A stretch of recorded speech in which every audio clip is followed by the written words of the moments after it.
While Alec and his companions were battling for their lives in one dungeon, the prince and his group found themselves trapped in another one on the opposite side of the continent.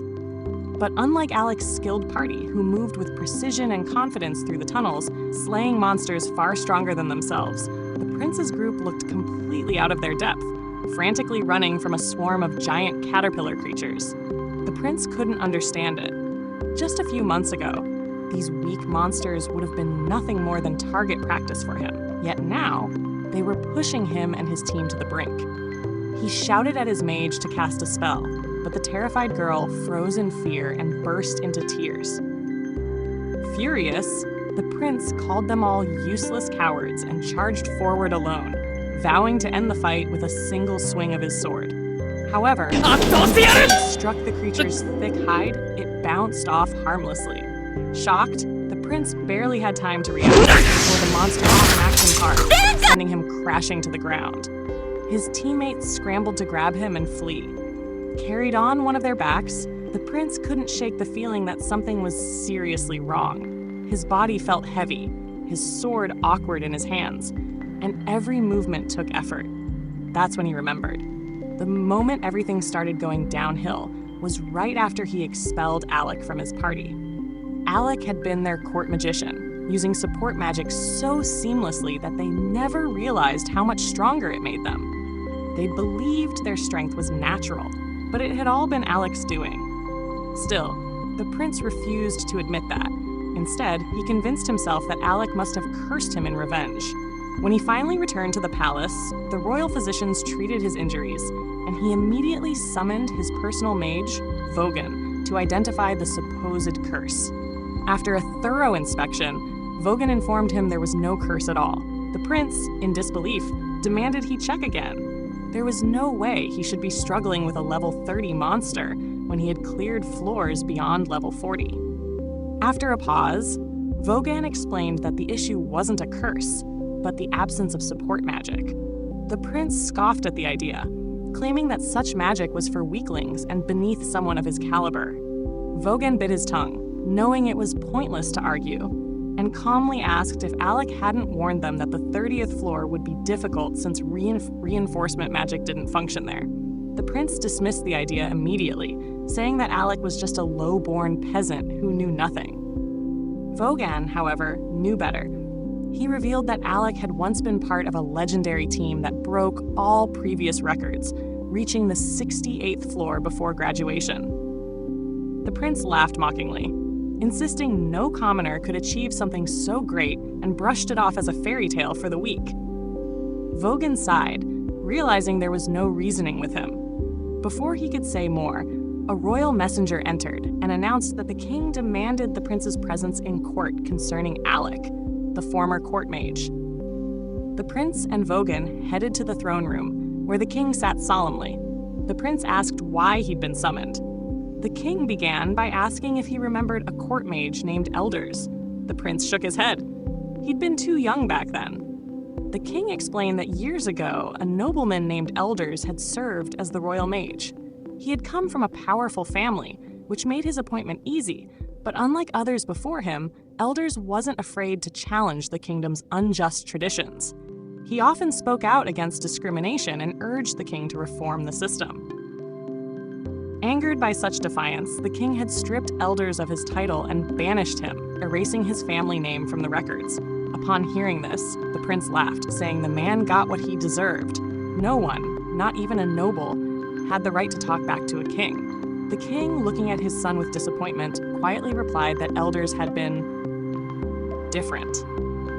After being stripped of his title, Elders enrolled in the Royal Magic Academy as a regular commoner. Despite starting from nothing, he quickly rose to the top of his class, graduating as the Academy's valedictorian. His remarkable talent earned him the position of court mage once again, but this time, not through noble connections, but purely on merit.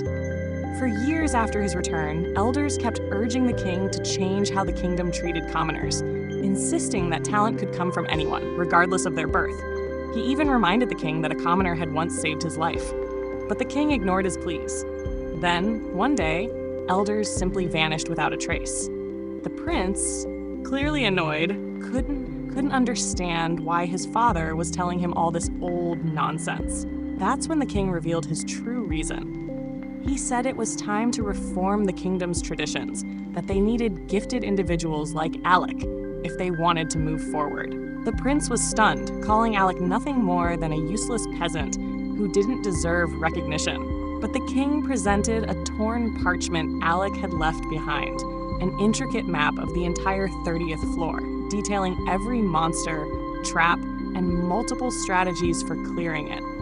The king explained that only someone who had conquered that floor countless times could write with such precision. Hearing that, the prince was speechless. He protested that asking help from a commoner went against everything his father had ever taught him. The king lowered his head in regret, admitting that his old ways were wrong and needed to change. From that moment on, he declared, people would be judged by their skills and strength, not by their social standing. The prince stood frozen, disbelief written across his face. Finally, he excused himself from the court, claiming he felt unwell. Meanwhile, back in the main dungeon, Loki and the group were busy strategizing for the upcoming boss battle. Loki instructed Alec to use only the sword he'd given him, no magic at all. Alec was confused, pointing out that the floor boss was immune to physical attacks, so a sword would be useless. That's when Raja caught on to Loki's plan. He wanted to trick the monster into believing Alec was a mere swordsman instead of a mage, making it less cautious. However, she questioned whether that would even work, since monsters usually attacked without thinking. Loki simply smirked, wagging his finger. He explained that this particular monster was different. It was intelligent and capable of strategic thought. More than that, it was also a sword master. That revelation shocked Alec, but it also sparked his curiosity. He couldn't wait to see such a creature for himself. With their plan in place, they prepared for the final fight. The boss chamber was still far away, but Loki had a shortcut: teleportation. Yora panicked, reminding everyone that teleportation spells were top secret, restricted to royal officials. But Rain wasn't surprised. If anyone could steal something that classified, it was Loki. Loki began inscribing a teleportation circle while Alec whispered to Yora, suggesting that if anything went wrong, they could just blame Loki for using illegal magic. Yora admitted Loki wasn't exactly trustworthy, but he was dependable. 2 years earlier, he'd led a raid through a high-ranking dungeon without losing a single member. That reassurance eased Alec's doubts. He smiled, gripped his sword, and stood ready. The final showdown was about to begin. Once Loki completed the magic circle, everyone stepped inside. In an instant, the ground lit up with a brilliant purple glow. Yora couldn't believe her eyes. Loki had actually pulled off a teleportation spell. "Get ready," Loki warned. "We're heading straight into the boss room." The light flashed, and in the next second, they landed, right on top of Rain. As they got their bearings, an enormous dark knight stood before them, locked in battle against another group of 3 adventurers. One of the mages from that group yelled for her teammate to run and fetch help, insisting they needed a rank A mage or higher to stand a chance of surviving. The girl sprinted off while the other fighter charged the knight, only for his blow to be effortlessly blocked. The mage hurled a burst of fire magic, but it barely left a mark on the knight's black armor. Realizing he was completely outmatched, the elf mage hesitated. Before he could plan their next move, Rain shot forward at blinding speed, driving his spear toward the monster. The knight parried and shoved him back. Rain grinned. This was the kind of fight he lived for. Alec seized the moment and tried a sneak attack from behind, but the knight leapt aside, dodging the strike with uncanny reflexes. In an instant, the boss turned his focus to Alec and Rain, engaging them in a fierce exchange of blades and blows. The air rang with the sound of steel, each hit heavier than the last. Meanwhile, Loki and Kra helped the injured adventurers retreat to safety, fending off reinforcements along the way.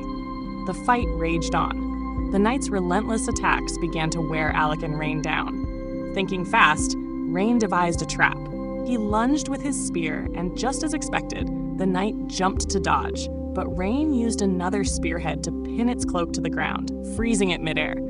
That was the opening Alec needed. With perfect timing, Alec dashed forward and landed a clean, decisive strike, decapitating the knight in a single blow.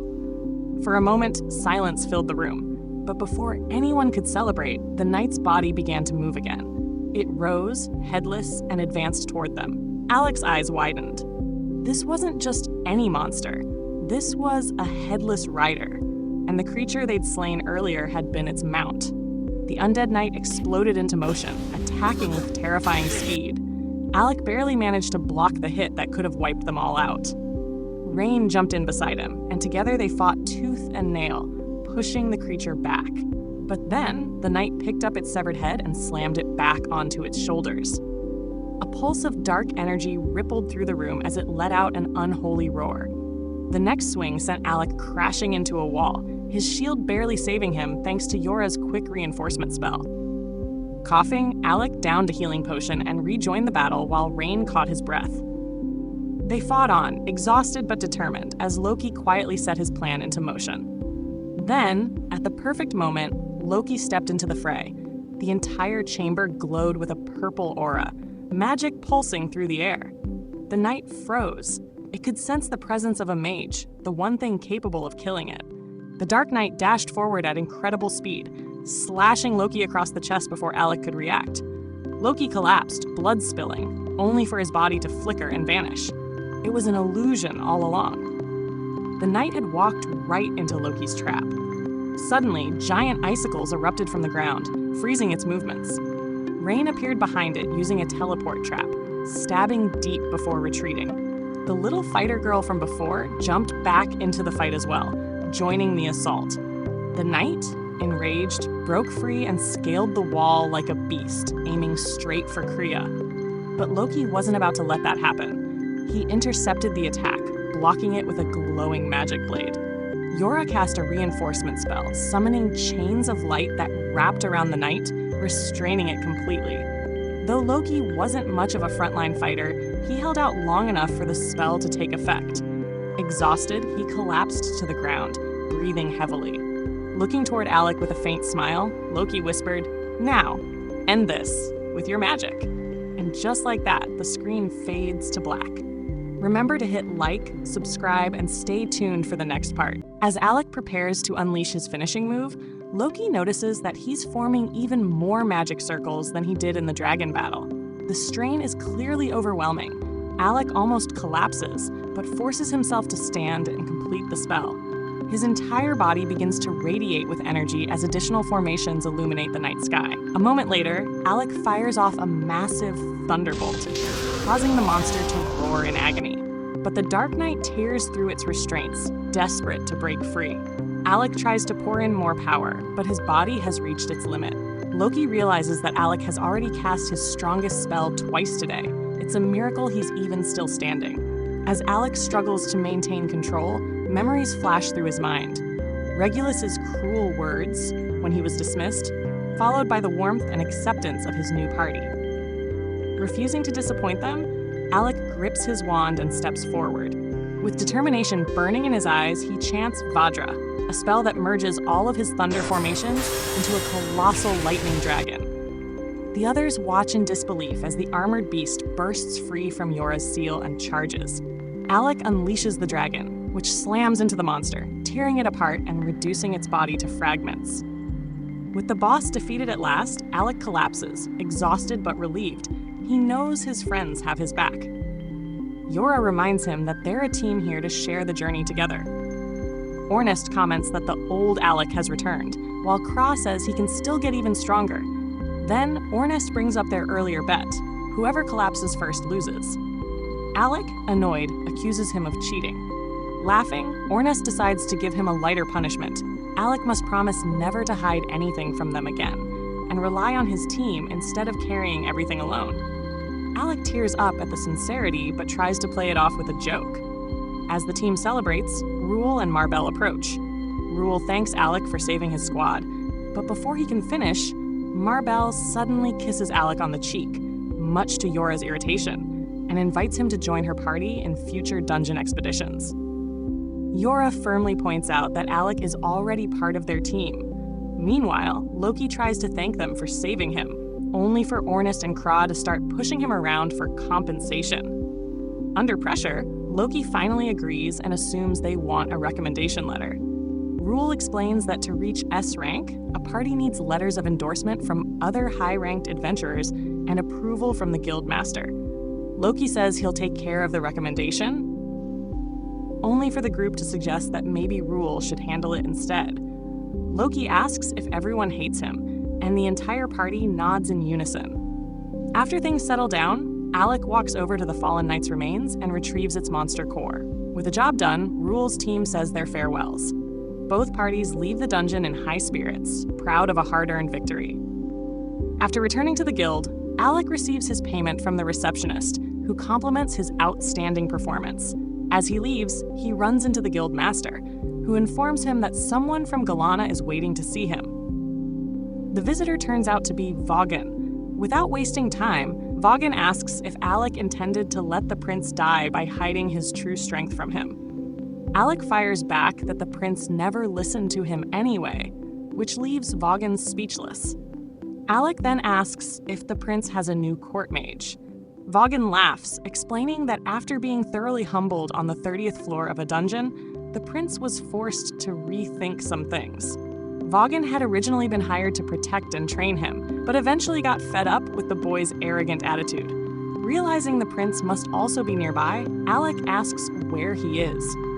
Vaughan says the prince is currently in the guild's underground arena, mostly because he's trying to avoid him. Alec asks to be taken there, since he still has unfinished business with Regulus.